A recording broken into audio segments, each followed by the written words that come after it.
In this session, my respected friend, we will try to understand what is a merchanting trade transactions and how they are executed, what are the various steps and stages involved in order to execute the merchanting trade transaction. Dear friends, RBI circular dated 23rd of January 2020 specify the specific guidelines which a merchant trader has to follow to execute merchanting trade transactions. First of all, it's our duty to explain you to what are the merchanting trade transactions. My respected friends, merchanting trade transactions are also known as third country exports, where we source the cargo from a third country and export it to another country, maybe in any part of the world. Dear friends, let us take it by example. We source our cargo, let us take an assumption that we source our cargo from China and sell the same cargo in any part of Africa. Let us take an assumption in Kenya. So we source it from China, we sell it in Kenya without touching the territorial water of India, without bringing the goods into India. So a merchant trader will buy his goods from a supplier who is based in China and will sell the same goods without bringing them to India, without executing any kind of value additions or any kind of further processing to a buyer who is based in Kenya. Dear friends, we know that today's supply chains are global, widely networked, integrated, and it has become important for Indian trader to engage into merchanting trade transactions. Realizing all these facts, Reserve Bank of India framed the respective guidelines. From 2013 onwards, merchanting trade transactions has become far more popular in India. The guidelines which are issued in the month of January 2020 are far more progressive, liberal, and far more transparent. So today's session is aimed to make you understood the various aspects of merchanting trade transactions, keeping in mind the various RBI guidelines and what precautions a merchanting trade transactions has to take, which policy regimes, realizations of payment, monitoring of account, writing off of any kind of, if there are layoffs, which realizations of export proceed, or similar fashion payment for the supplies from a supplier based in China. Dear friends, we will also try to understand various guidelines which anti-money laundering measures and framework which governs the various aspects of merchanting trade transactions. So I welcome to each one of you to the technical sessions which is aimed at equipping you about the various aspects of merchanting trade transactions. Welcome. Dear friends, let us move to this technical sessions for merchanting trade transactions, wherein we will discuss each and every aspects of merchanting trade transactions. So dear friends, let me reiterate the fact once again that for getting into merchanting trade transactions, it is important that Indian exporters must have necessary required licenses to get into export-import business. These three mandatory licenses are: number one, an IEC being issued by Office of Director General of Foreign Trade, for which we already have sessions where we have discussed how to avail an IEC. RCMC, registration cum membership certificate, which is required from a relevant export promotion council or from commodity board or from export development authority like APIDA, MPIDA, or in case there is nobody to whom you qualify, you can approach the office of FIEO, that is the Federations of Indian Export Organizations, to avail your RCMC. And third is GST, which is a goods and service tax. These are the three bare minimum regulatory requirement which you have, although GST is not applicable on merchanting trade transactions, but for the purpose of compliance, I request each and every merchant trader or the person who is likely to engage into merchanting trade must have three licenses.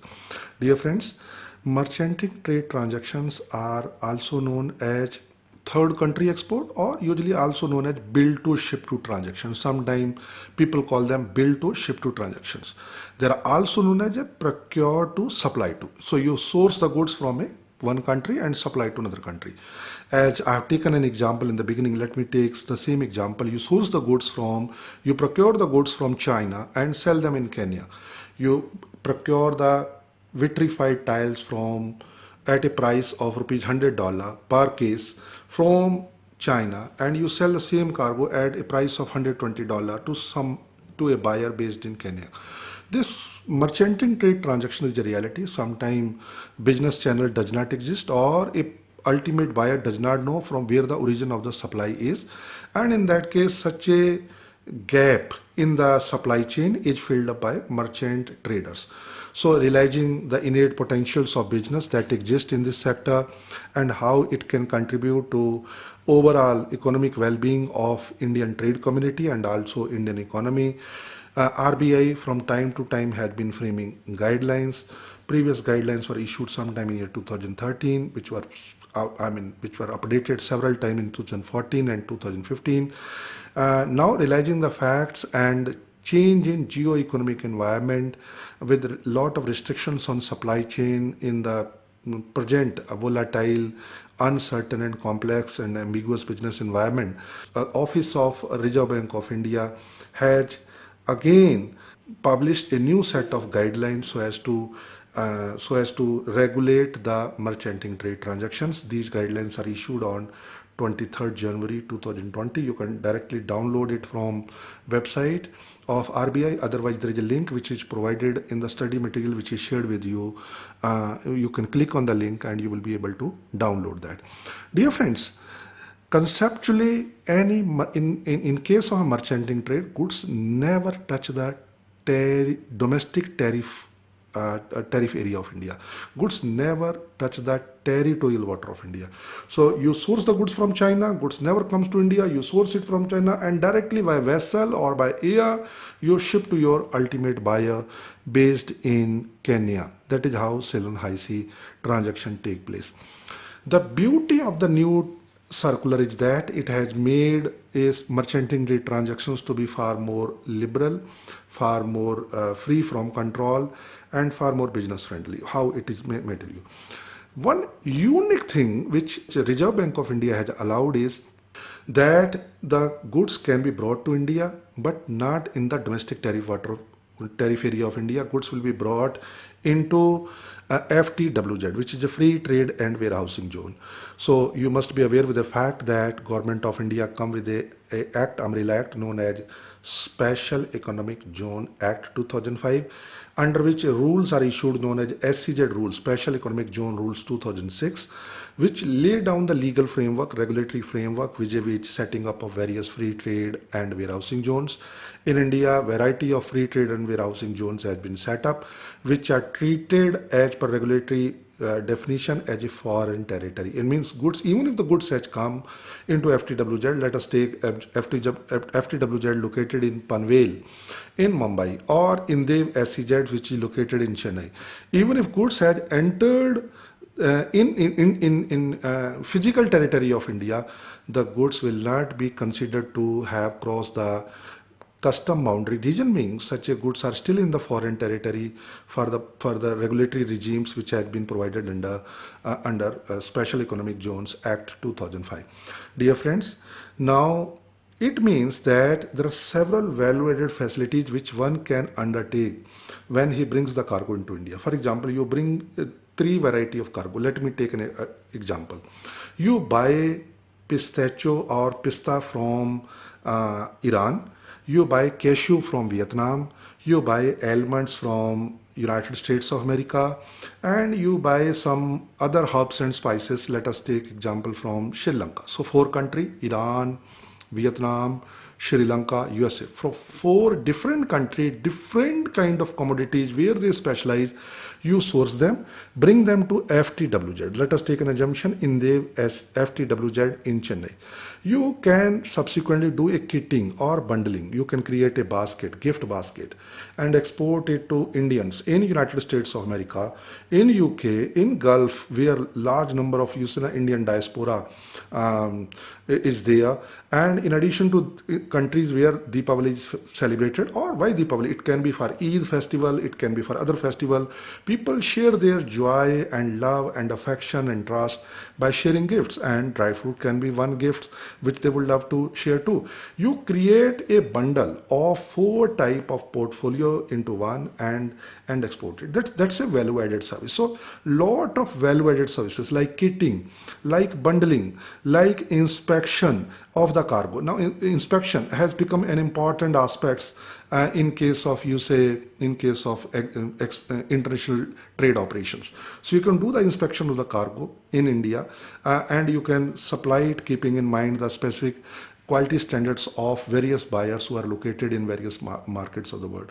So that's the beauty of the new circular, that it had allowed several other activities which were earlier not allowed in, for the purpose of doing business under merchanting trade transactions. So you buy the goods, you bring them into India without getting into domestic tariff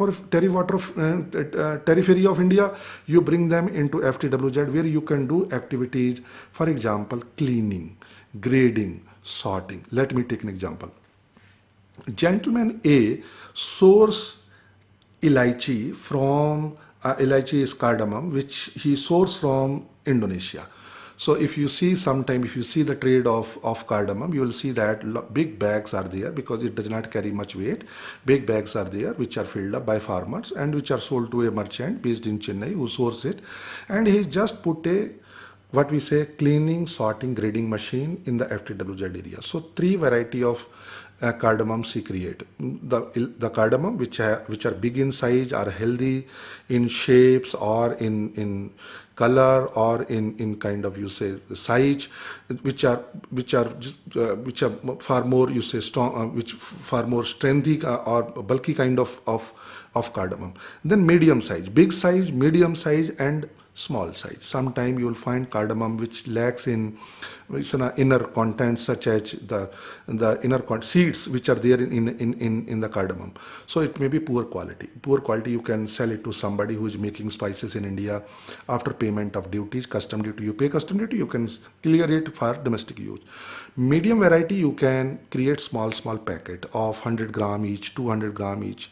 Now such a activity you are allowed to do. You can do it in FTWZ. Small packing, cleaning, grading, labeling, these activities are allowed. So you create your own brand where you supply this cardamom to various buyers, maybe in countries which has a middle income group. You supply it to, for example, Indian diaspora in Gulf countries, or in countries of Africa, in countries of Europe, I mean low income countries of Europe, like in the eastern part of Europe, or in parts of Latin America. Then you have a third variety which is a big size cardamom, which will be, for which you will like to charge premium and make much more money, because you would like to sell it to premium customers who are based in United States of America, UK, Germany, France, or Norway, Sweden, where per capita income is very high. So you can do such kind of activities. This is the beauty of new guidelines which I would like to reiterate. And in addition to that, you can repack it. I mean, you bring it, you can have your own label, for example, marketed by this company based in India, marketed by or packed in India. You without violating the rules of origins. So you can source the cargo, okay, tested, I mean quality inspection done by this and this, without telling that it is manufactured in India. You can use the terms, for example, packed in India, marketed from India, I mean labeled in India, various terms which you can use as an exporter to make your product more attractive in international market. Only condition, without changing the basic structure of the goods. When I say basic structure, it means HS code remain the same. If it is a, for example, cardamom, the HS, when it is exported, the HS code remain the cardamom. Basic packing or packaging you will be allowed to do, or cleaning, grading, sorting, bundling, inspection, such kind of value-added facilities which makes your product far more attractive and far more competitive in international market are allowed to do. So dear friends, What is a, now let me again come to the basic fact. So if we have to understand merchanting trade transactions under the discussion that we have done, there are two models which originate from this new guidelines of RBI. Number one is a traditional model wherein you source the goods from China, directly sell it in Kenya. This is the flow chart which is before you. A merchant based in India source the goods from China and sell it in to a merchant based in Kenya. And a new model wherein you source the goods from China, bring it to FTWZ in India, do value added services as being discussed by us just recently, and then finally sell it in Kenya or any other market of the world. So what is a merchanting trade transaction? Merchanting trade transaction is a transaction wherein a buyer buy the goods from country A and supply it to country B, and he himself may be based in India which will be treated as a country C. So with this basic understanding of bill to ship to or procure to supply to or third country export transaction, we shall move to specific guidelines and try to understand that what precautions one need to keep in mind while executing merchanting trade transaction. My respected friend, first guideline is very simple, which say RBI guidelines on India trade regime. What is that? It means that an Indian merchant trader must follow the trade regime both for import as well as for export. Cargo must be freely traded. When I say freely traded, in our previous discussion we have discussed DGFT defined policy regime in 4 ways. Cargo may be freely importable, restricted for import, state trading enterprise, canalized for imports, and prohibited, in the negative list. Dear friends, there can be open general license, freely importable. There can be restricted special import license, restricted item, canalized item, state trading enterprise, or it can be a prohibited item. It means that this cargo cannot be imported into India. DGF, the office of RBI is very, very specific that the import regime must be free, number one, and export regime must be free. So cargo must be freely importable into India, although cargo is never coming into India, but it must be freely importable and freely exportable. Only then cargo will be accepted for to be worthy or to be eligible for merchanting trade transactions. Point number one, hopefully it is clear. Second point, dear friends, it talks about RBI guidelines on FTP compliance. Various licenses, various approvals, various authorizations which are required. For example, if you are dealing in food item, you must be registered with FSSAI. If you are dealing in, let us take in plant, you must be registered with plant department, plant quarantine department.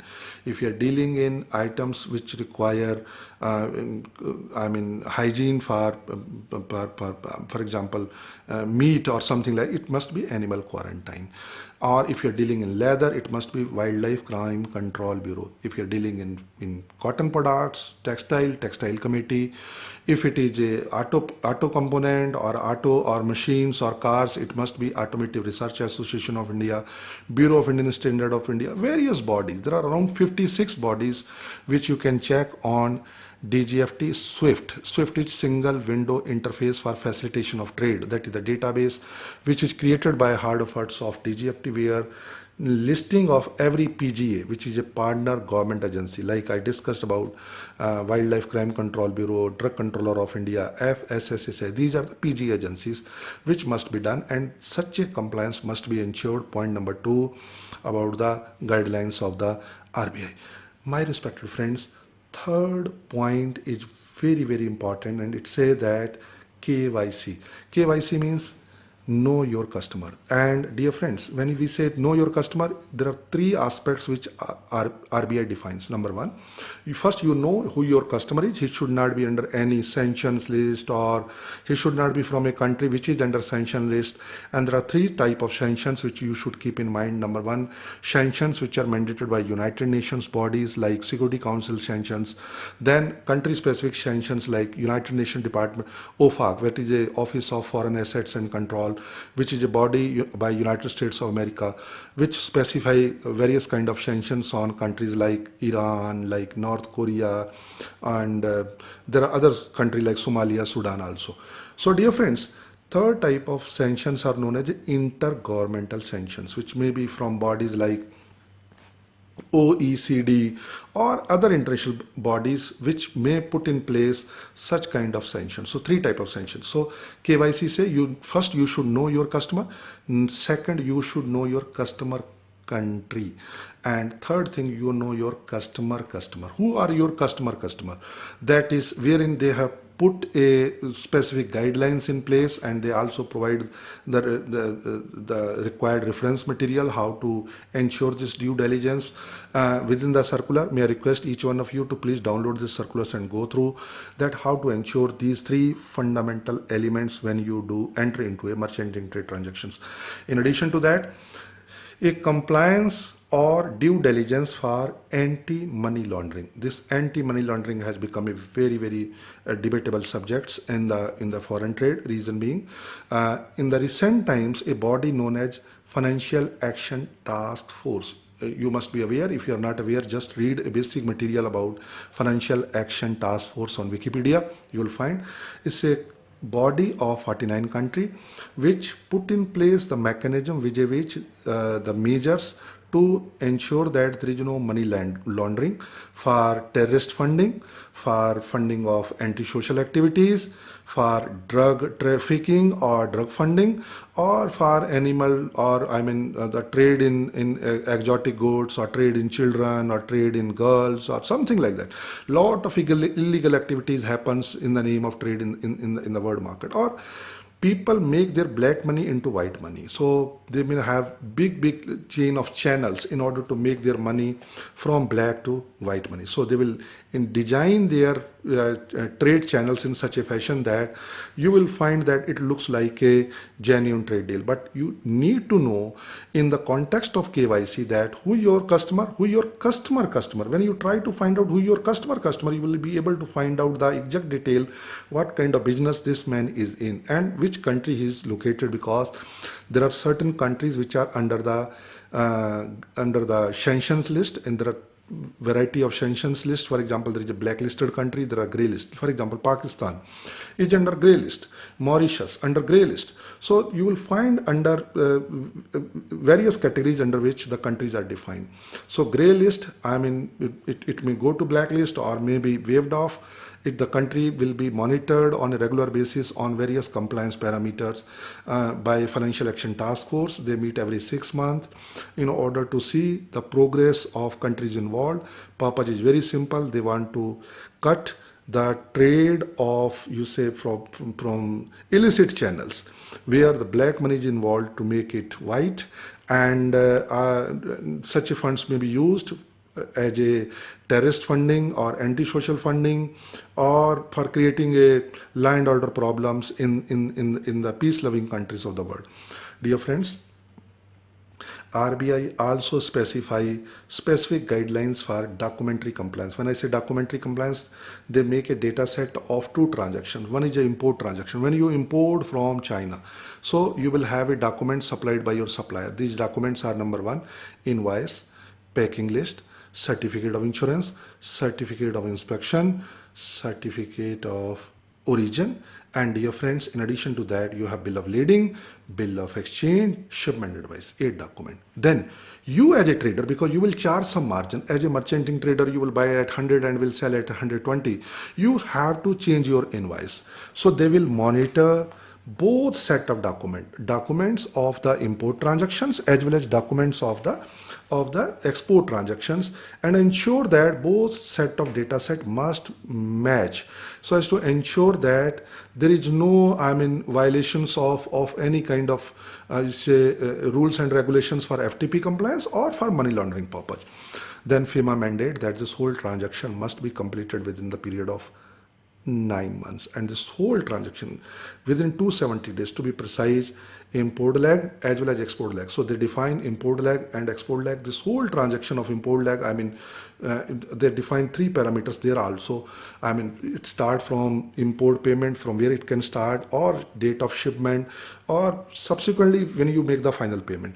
Similar fashion, when you take the funds from your buyer who is based in Kenya, or date of dispatch, or it's a final settlement. So this way they define 3 parameters on the basis of which they judge whether the transactions has been completed within the time period of 270 days, which is an essential feature of FEMA export of goods and services regulation. Export of goods and services regulation.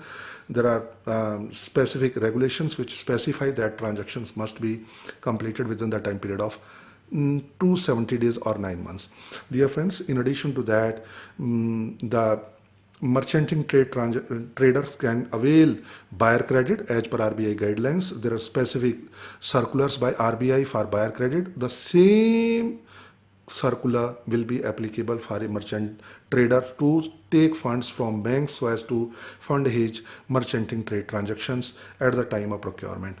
And parking of funds, if you realize your payment, how that funds has to be kept. There are 2 ways in which they have mentioned it. One is you can keep your funds in exchange earner foreign currency account. Second, you can keep it in interest bearing account. Only problem with interest bearing account is that there is a loss of some, when you change them to currency, to Indian currency, and again from Indian currency to a hard currency like US dollar or euro, there is a loss of foreign exchange. Foreign exchange loss will happen, and in addition to that you are exposed to foreign exchange risk. So I request you sincerely to park your funds in EEFC account, exchange earner foreign currency account, and this account must be a quarantined account, must be a sanitized account. It means this will be used only for the purpose of merchanting trades, so as to match the data set, which is the essential requirement for monitoring of number 1 period, and also inflow and outflow of funds which will originate from this import lag and export lag of merchanting trade transactions by RBI. Matching of RBI will ensure that there is a matching of merchanting trade transactions, and RBI specifies specific guidelines for outstanding payments and caution listing. So one must be very, very aware about that. No outstanding will be allowed. If the transaction is profitable and necessary require funds matching the payment of import lag or more than that has been realized, they may waive it off. They have certain guidelines which you have to abide to. And dear friends, there are specific guidelines for unrealized export payment, and also compliance for FATF compliance of anti-money laundering. My respected friends, RBI strictly say no for third party payment. I would like to reiterate that no third party payment will be allowed if you are into merchanting trade transactions. Please don't enter into third party payment when getting into merchanting trade transactions. RBI guidelines also specify you can pay agency commissions as per FEMA agency commissions rules and regulations, which are framed under Foreign Exchange Management Act 2000, which specify up to 12.5% you can pay directly. Same will be allowed provided this transaction must be a profit making transactions, and there is a mechanism under FETER, FETER, that is a financial exchange transaction electronic reporting system. Financial exchange, foreign exchange transactions electronic reporting system provide guidelines for reporting of MTT transactions. So my respected friends, last thing I would like to say only in last few words, that as per new guidelines or as per a advance ruling by Department of Goods and Service Tax, which is a very popular case known as a Synthites Industries Limited, which is an advance ruling case in state of Kerala, dated 26th of March 2018, specified that no GST will be applicable on merchanting trade transactions. So they are free from merchanting, they are free from any kind of imposition of GST, whether you are bringing the goods to FTWZ or you are directly selling them to a foreign country. My respected friend, in addition to that, you are not eligible to pay custom duty, and you are also need not to pay any other taxes. But if the profit so generated, if you generate some profit out of merchanting trade transactions, you are duty bound to pay income tax, because now export income has become taxable for the purpose of income tax, that by law which under which you falls in and under slabs you fall in, you have to pay your income tax. Should you require any additional detail, may I request please be in touch with us. With this, I wind up my session. Have a good time. Bye. So in the technical sessions, we try to understand various aspects of merchanting trade transactions, starting from how the trade policy regimes has to be appraised vis-a-vis both importing of cargo and exporting of cargo. This regime is framed by DGFTA. It may be in various types. For example, cargo may be free, cargo may be restricted, cargo may be canalized, which is state trading enterprise, cargo may be prohibited. So, and merchanting trade transactions has to keep in mind these aspects. In addition to that, various guidelines for anti-money laundering, FEMA compliance, and realizations of export proceeds, as well as payment to the supplier who is based in China. And we also try to understand that in case of any discrepancy with which guidelines, what are the various options and what are the various avenues which are available with the merchanting trade transactions to approach to his authorized dealer to get a waiver or to get the compliance ensured. And this whole session was aimed to make you understood the various aspects of merchanting trade transactions. With this, I thanks to each one of you for your willingness, enthusiasm and participations in this session. Welcome.